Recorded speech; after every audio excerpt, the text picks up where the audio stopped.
চিকর হাসপাতালে চিকিৎসক ধর্ষণ খুন মামলার তদন্তে পানিহাটি তৃণমূল বিধায়ক নির্মল ঘোষকে তলব করেছিল সিবিআই। সেই তলবে সাড়া দিয়ে সোমবার সকালে সিজিএ কমপ্লেক্সে যান বিধায়ক। সিবিআই দপ্তরে ঢোকার আগে সংবাদ মাধ্যমে নির্মল ঘোষ জানিয়েছেন তার কিছু নথি জমা দেওয়া রয়েছে আর সেই কারণেই তিনি এসেছেন। পাশাপাশি সিবিআই অফিসারদের সঙ্গে তার কথা হয়েছে। কেন্দ্রীয় তদন্তকারী সংস্থা স্ক্যানারে পানিহাটি তৃণমূল বিধায়ক চিকিৎসক তরুণী ধর্ষণ খুনে পানিহাটির বিধায়ককে সিবিআই তলব। 9 আগস্ট চিকিৎসকের দেহ উদ্ধারের দিন আর্জি করেছিলেন বিধায়ক। সিবিআই তলবে সিজিওতে পানিহাটির বিধায়ক নির্মল ঘোষ। কেন্দ্রীয় তদন্তকারী সংস্থা স্ক্যানার এবার পানিহাটির তৃণমূল বিধায়ক। এ বিষয়ে বিস্তারিত জানবো, তোতন রয়েছে আমাদের প্রতিনিধি। তোতন, যেমনটা জানা যাচ্ছে পানিহাটির বিধায়ককে তলব করা হয়েছে, মূলত কি কারণে তাকে তলব করা হয়েছে কি জানা যাচ্ছে? জানিয়ে রাখি, আরজি করে মহিলা চিকিৎসক ধর্ষণ এবং খুনের ঘটনায় তদন্ত করছে সিবিআই এবং সেই ঘটনায় ইতিমধ্যেই আরজি করে প্রাক্তন প্রিন্সিপাল সন্দীপ ঘোষ এবং টালা থানার ওসি অভিজিৎ মণ্ডলকে গ্রেপ্তার করেছে।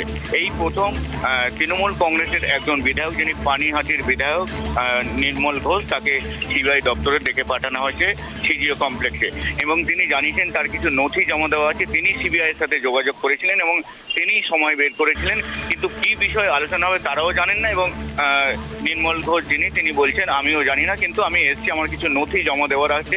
যদিও তার বিষয়ে একাধিক অভিযোগ উঠেছিল, তিনি যুবতীর দেহ পুড়িয়ে ফেলার জন্য তিনি চাপ দিয়েছিলেন পরিবারের ওপরে এবং তিনি নিজে দাঁড়িয়ে থেকে তড়িঘড়ি সেই তরুণীর দেহ দাহ করার জন্য তড়িঘড়ি ব্যবস্থা নেন। তিনি তড়িঘড়ি দাহ করে দেন এবং সেই কারণে দ্বিতীয়বার যে ময়না তদন্ত দাবি করেছিল আরজি করের জুনিয়র ডাক্তাররা আন্দোলনরত, তারা বলেছেন যে যদি না এই বিধায়কের নেতৃত্বে দেহ পুড়িয়ে ফেলা হতো তাহলে আবার সিবিআইয়ের আওতায় থেকে নতুন করে তার ময়না তদন্ত করা যেত এবং সঠিক তথ্য পাওয়া যেত ময়না তদন্ত রিপোর্টে।